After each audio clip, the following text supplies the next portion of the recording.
Welcome back, everyone, to another episode of Psycho Cinematic. Today we are covering the movie Don't Worry, Darling, directed by Olivia Wilde, and as always, spoilers ahead.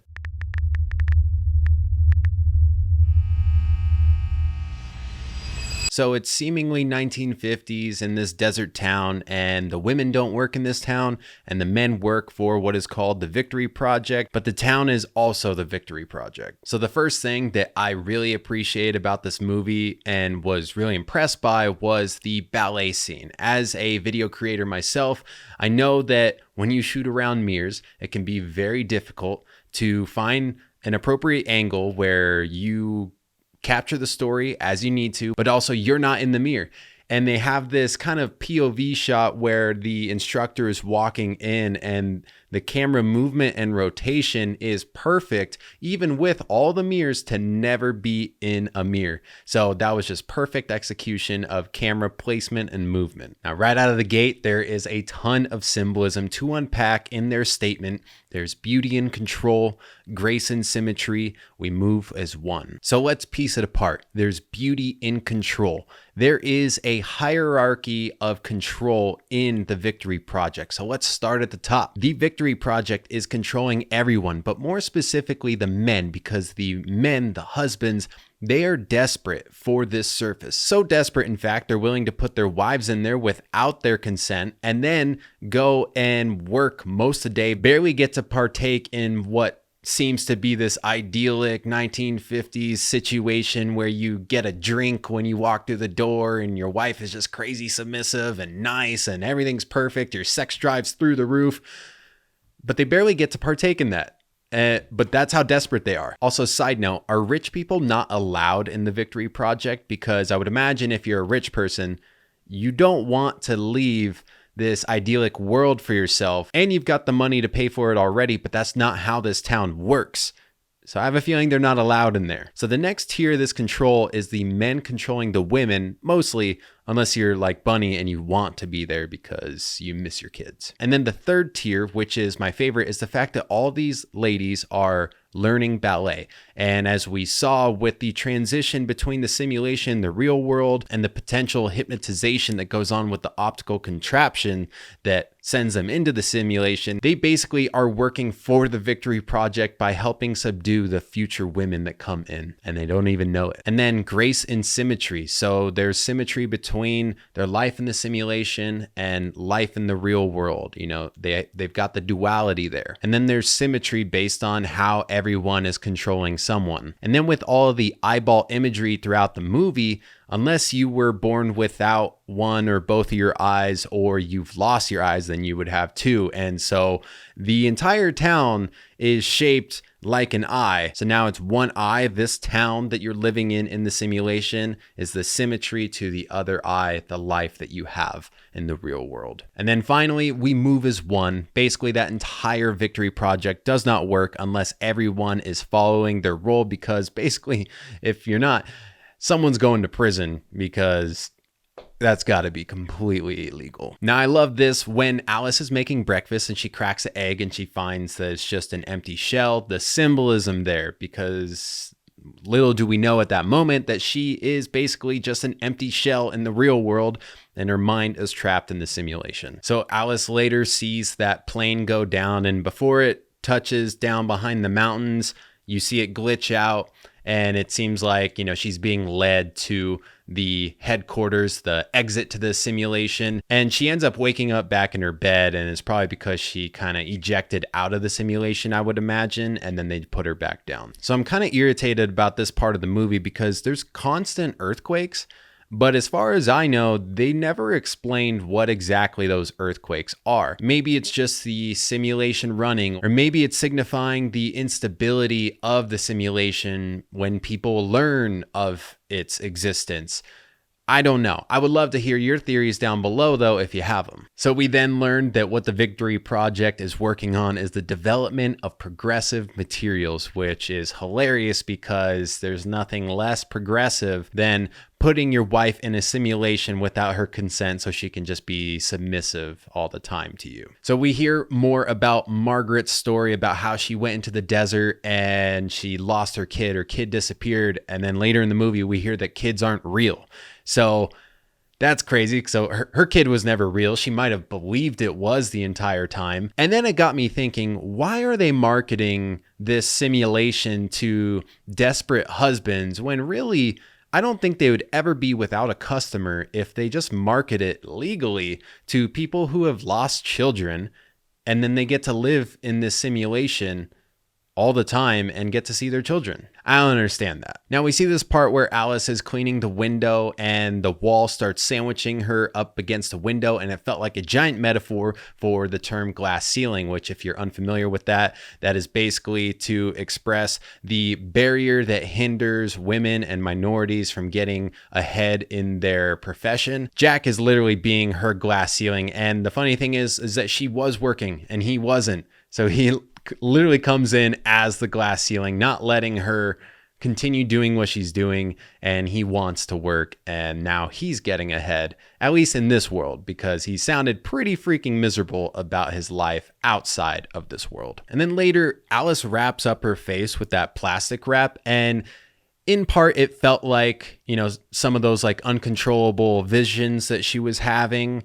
And, maybe she just wasn't in control of what she was doing and she was subconsciously just trying to kill herself to get out. But I was also thinking it kind of felt like she was trying to put the red jumpsuit people to the test to see if they would intervene with her trying to kill herself, because they were immediately on scene when Margaret slit her own throat. So it kind of felt like that. So Jack ends up getting promoted at the Victory Project, and I started wondering, like, what is the purpose of this promotion? Because they're not actually doing any work, but it could be to, make Alice more uncomfortable, more mad, could be to make Jack more devoted, because the entire thing feels super culty, especially with all of the things that they say. But then also we've got Frank, who is just completely flexing his power and control over everyone, because he literally keeps saying, you want to see this boy dance? Let's see this little boy dance. And Jack looks exhausted by the end of his dance, but he's just like, trying to show up and show out. And then the next day, Alice invites Frank and a bunch of other people over. Frank corners her in the kitchen saying, like, I've been waiting for someone like you to test me. And so she decides to start testing him more. She takes Jack's seat and then immediately starts to subtly shine the light on the fact that everyone's stories of how they've met, what they've done with their life, are the same. And I got little hints of this throughout the movie, but by the time this dinner scene is happening, I definitely concluded, all right, yeah, the guys are completely in on this. They know what this world really is, and the fact that their wives are trapped here. I just didn't know exactly why. Jack ends up turning in Alice, and she gets the good old shock therapy. And then the next day, the truth comes out that she's basically a vegetable in bed so that Jack could have a happy wife, happy life, all because he didn't want her to work. And I think he wanted low-key just a little bit of submission from her as well. And because he was seemingly radicalized by Frank's podcast or just audio recordings wherever he found them. And that leads me to the joke moral of the story, which is if your significant other listens to a radical podcast and then also looks like Edward Snowden, who's been trapped on a desert island for a while, you'll probably find yourself in something like the Victory Project.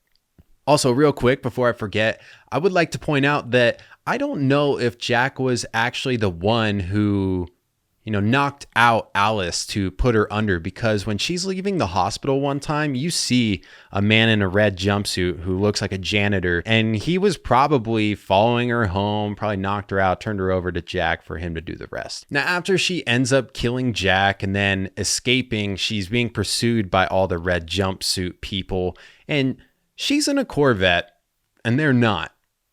And they all of a sudden start gaining on her like crazy in the desert, which is really frustrating for me.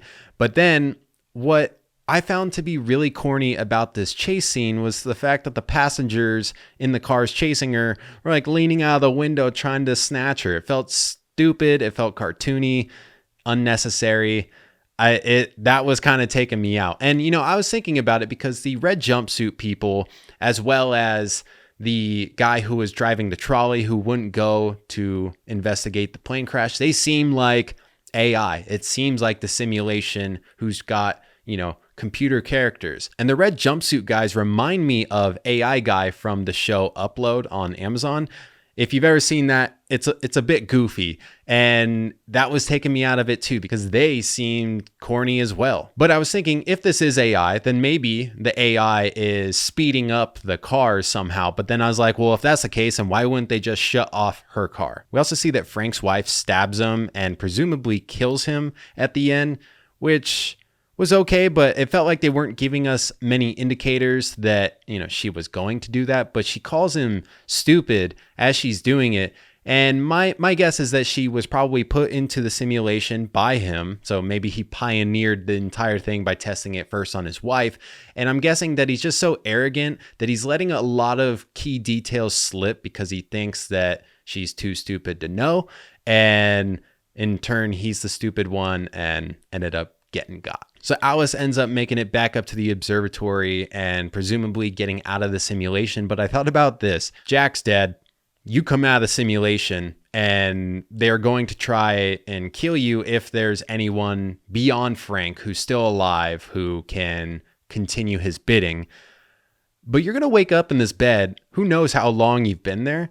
Your muscles are probably gone. You better hope there's a phone near you because you probably can't get up and walk out of your own room. So after the movie, I started wondering about the potential different motives that all the guys have to do this to their wife and trap them in the simulation. And I started thinking about this one that I feel like is probably the most common motive. And that is that you love your wife and your relationship probably hasn't been good for however many years. And instead of doing the normal thing, which would be either to leave or if you're just kind of a piece of shit compared to them, cheat, they decide to go and do the simulation only to experience the benefits in the morning and the nighttime, all to have a happy and submissive wife. Also, something else I thought about after the movie was, in theory, you could knock out anyone you wanted and make them your wife in this simulation, because they do say in the movie, who is your chosen wife? Yikes. So now here's two different fun facts I read on IMDb. So Olivia Wilde, the director, who is also Bunny, she said that two of the inspirations for the film were Inception and Truman Show. And while I can see that, I feel like this movie is more like Stepford Wives meets The Matrix. And then this other fun fact, apparently Olivia Wilde says that the character Frank is based on Jordan Peterson. And that's pretty crazy to me. I guess she definitely feels some sort of way about Jordan Peterson. And I know a lot of people do. He's very controversial. I've only seen him a few times on Joe Rogan's podcast, and most of what I've heard on there is pretty reasonable. There's a few times where, he gets a little out there and then Joe reels him back in. But yeah, I know he's definitely a polarizing figure, but I thought that was interesting now knowing that and then reflecting on the movie. So now for my review on Don't Worry Darling, I would give this movie an 8.5 out of 10, so 85%, whereas Rotten Tomatoes, the critics have given it 36%, which I think is completely unfair. And then the audience right now has it at 87%, which I think is fair. The things that I liked is that it was chock full of symbolism and you get to slowly discover those things. And then also we got most of our questions answered. For example, what life is like on the other side of the simulation. They could have easily left that up for our own interpretation, which at times can be very frustrating. I also did really enjoy the twist, even though it didn't hit me like a ton of bricks, because as the movie goes on, you start putting together more pieces and you have a hunch. And then the twist happens and your surprise level at that point isn't that high. Now, what I didn't like, besides the fact that the car chase at the end seemed pretty corny, is the fact that a lot of these scenes felt like they could have been trimmed up a little bit and told the exact same story with the same amount of impact. And now some final words. I gotta say, I am super pumped that this movie was good. I was really worried going into it after we heard about the reviews after the Venice Film Festival.